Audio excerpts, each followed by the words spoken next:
네, 주말 트럼프 피격 사건으로 금융시장에 미칠 영향에 투자자들 촉각을 곤두세우고 있죠. 당분간 변동성 확대가 예상되는 만큼 또 외환시장 상황 좀 체크해 봐야 될 것 같습니다. 오늘 하이투자증권 박상윤 연구원 연결해 보도록 하겠습니다. 안녕하세요. 예, 안녕하세요. 네, 오늘 어떤 소식 준비하셨나요? 예, 이번 주 미 연준의 금리 인하 가능성이 탄력을 받고 있는 가운데 3중 전해가 있는 중국 위안화의 변동성과 강세 기조가 가시화된 엔화의 추가 흐름을 주목할 필요가 있을 것 같습니다. 오늘은 국내뿐만 아니라 주요국의 환율 시장 전망에 대해서 짚어드리도록 하겠습니다. 네. 자, 지금 이제 그동안에 이제 금리 인하 기대감에 약세 흐름을 쭉 보여왔던 달러, 그러니 뭐 달러 인덱스 기준으로 말씀드립니다. 그렇던 것이 이제 트럼프 전 대통령 피습 사건이 있고 나서 첫 거래인 어제는 이제 다시 달러가 살짝 반등하는 양상인데요. 지금 이번 이 피습 사건 자체는 달러 강세 자료로 보시는지요? 뭐 결론적으로 말씀드려서 저는 뭐 영향은 달러에 미치는 영향은 제한적이지 않을까 좀 보고 있습니다. 네. 뭐 피습 사건이라는 게 뭐 중요한 어떤 안전자산의 어떤 심리를 자극할 수 있는 부분들이지만 또 한편에서 보면은 이제 트럼프 대통령의 당선 가능성을 높였다라는 부분에서 보면 시장이 우려하는 이제 정치적 불확실성 자체가 상당 부분 해소된 어떤 재료로도 볼 수 있는 부분들인 것 같습니다.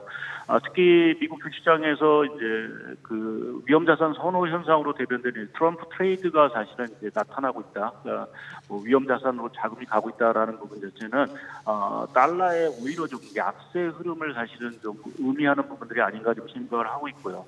저는 사실은 최근에 들어서 트럼프 대통령 뭐 피습 사건도 있긴 했지만 그 지난 목요일 날 미국의 소비자 물가 발표 이후 지금 강세 흐름을 보이고 있는 엔화 추세 이러한 흐름 자체가 물론 달러 흐름 자체에 더 큰 영향을 미치지 않을까 좀 생각을 하고 있습니다. 네. 트럼프 전 대통령이 내세운 이제 관세 인상이라든지 이주 노동자 추방 등의 공약이 또 인플레이션을 자극할 수 있다는 우려도 커지고 있는 것 같은데 트럼프가 만약에 집권에 성공한다라고 하면 장기 국채 금리 다시 좀 올라갈 가능성 있겠죠.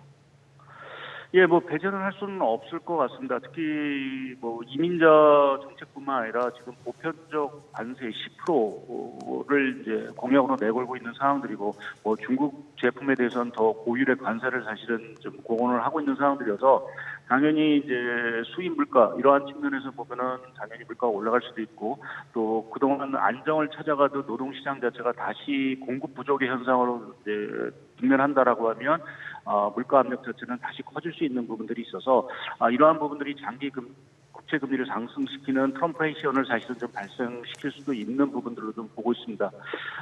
그러나 사실은 이제 트럼프 대통령도 사실은 이제 미국 경기라든지 뭐 이러한 것들을 분명히 좀 생각을 해야 되는 부분들도 있고요.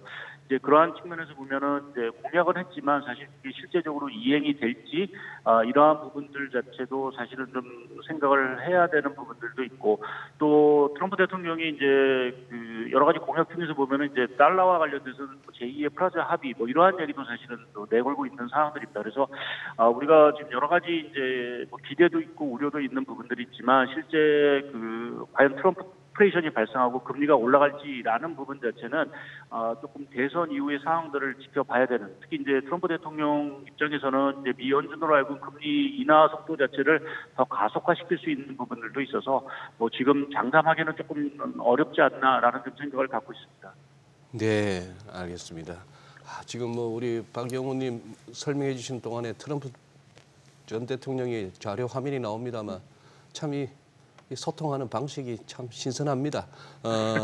근데 지금 지난주 이제 미국 CPI 나오고 나서부터 달러엔 환율이 한 162엔 쪽에 있던 이게 지금 157엔까지 훅 떨어졌고 지금 살짝 이제 뭐 158엔대까지 반등은 하고 있습니다만 일본 당국의 외환시장 개입 소리도 이렇게 좀 들리기도 하고요.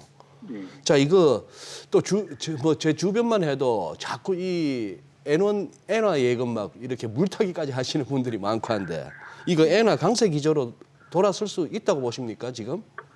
저는 조심스럽지만 좀 엔화 강세가 좀 변곡점을 좀 맞을 수 있다라고 좀 보고 있고요. 그러니까 지난 말씀하신 대로 지난 이제 목요일날 미국의 소비자 물가가 발표됐고요. 네. 물론 이제 일본 정부의 외환시장 개입이 있을 수도 있지만 또 한편에서 보면 시장이 그동안 과도하게 좀 엔화 약세에 쏠려 있는 것이 아니었나. 그러니까 엔화 약세에 베팅했던 자금들 자체가 뭔가 청산이 이루어지고 하는 이러한 과정이 있을 수 있다라는 생각을 좀 하고 있고요.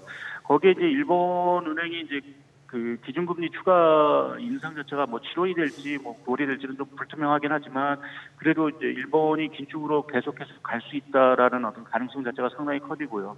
또 한 가지는 앞서 말씀드렸듯이 지금 트럼프 대통령의 공약 여러 가지 공약 중에서 보게 되면 이제 제2의 프라자 합의 얘기도 있습니다. 그러니까 미국의 흑자를 많이 보는 국가에 대해서는 이제 통화 가치 절상 압력을 상당히 가할 수 있다라는 부분도 어찌 보면 엔화 흐름 자체를 좀 변화시킬 수 있는 재료가 아닌가라는 쪽에 좀 생각을 하고 있습니다. 특히 엔화가 약세 흐름 자체였던 그 투자했던 투기 자금들 자체가 결국 청산이 된다라고 하면 조금 엔화의 어떤 강세 속도 자체도 좀 빨라질 가능성 자체도 좀 배제할 수 없다라는 좀 생각을 하고 있습니다. 네.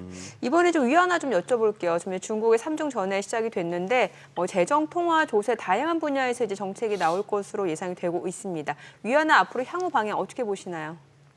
뭐 결론적으로 봐서 추가적으로 위안화 조금 더 약세 흐름을 좀 보이지 않을까 좀 생각을 좀 하고 있고요. 네. 일단 뭐 3중 정에서 어떠한 어떤 대책이 나올지는 저희가 좀 지켜봐야 되는 부분들이 있지만 어제 발표된 중국의 성장률, 뭐 4.7%라는 어떤 좀 실망스러운 성장률, 특히 이제 내수 소배 증가율 자체가 2%밖에 안 되는 사실상 침체 수준에 버금가는 이러한 소비 증가율이 나왔다라는 얘기 자체는 그만큼 중국 경기의 펀더멘털이 취약하다라는 부분에서 보면 획기적인 어떤 대책, 부양 대책이 나오기 전까지는 위안화 흐름 자체를 크게 바꾸기는 어렵지 않을까 좀 생각을 하고 있습니다. 네, 오늘 내용 잘 들었습니다. 고맙습니다. 예, 감사합니다.